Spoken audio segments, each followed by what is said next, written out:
This is DOOGEE T10, and today I will demonstrate that you can clear app cache and data on this device.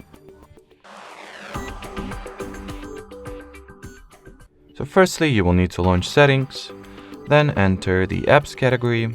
In here, open the list of all apps that you have on this device, then find the app that you would like to erase the data for. Then go for the storage and cache. And at the storage page, you can tap at the clear cache option if you would like to erase only the cache of this app, or if, on the other hand, if you would like to delete all app data and user data that it stores, go for the manage space option, and in here, click at the clear all data button, then confirm your choice. And that will be it. So thanks for watching, thanks for your attention, and bye bye.